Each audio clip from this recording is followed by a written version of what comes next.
So the content in my lesson will be finding the main idea and then finding significant details that support the main idea. We're going to be establishing steps on what you need to do in order to accomplish that. We'll also be using a graphic device to help make connections, so to reinforce visually that significant details support the main idea. We'll also highlight the story so students can remember, oh, that's a significant detail, and they'll also have muscle memory as to what they did to help them kind of connect what they did. I decided to teach this content this way because a lot of my students struggle with finding the main idea. 3 out of 4 of my students struggle with main idea and significant details, so I thought it would be worthwhile to spend 3 days on this topic to help them meet their IEP annual goals. I have sequenced the lesson by lesson 1 will be a pre-teach. They'll be reading a little bit below their grade level. Most of these kids are actually reading either at or just below their grade level, so we'll be going a little below their grade level, so it's not as much of a cognitive load, and they'll be comfortable with what I'm teaching them and the concepts. In lesson 2, we're going to be in the COTA English classroom, and this day I will be using either on grade level or a little bit higher grade level.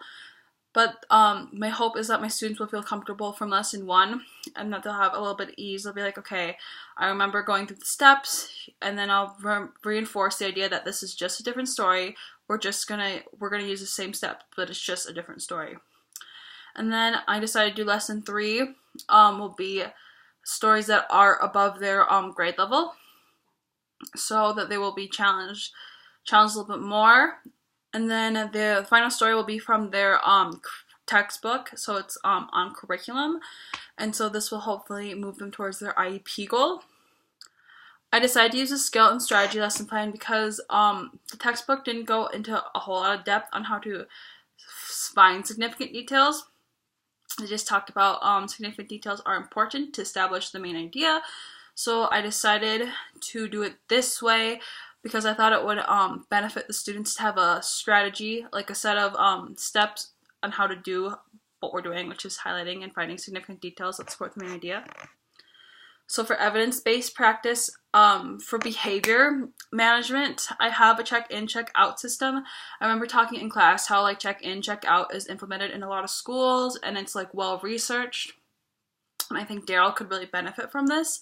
Since this is such a well-researched topic, if it's implemented well, Daryl could really benefit from talking to a mentor about his expectations and having a list of reminders of what's expected from him for the day. And I'm also using positive feedback. This is a strategy that we were taught in class and that can help learners get into a growth mindset. I'll be using things such as affirm and reteach, or affirm and move on, or I'll ask lower level questions to help us get to the correct answer. And positive feedback can help students feel more comfortable in their learning and, like I said, promote a growth mindset, which is what we want in all of our learners, no matter their ability.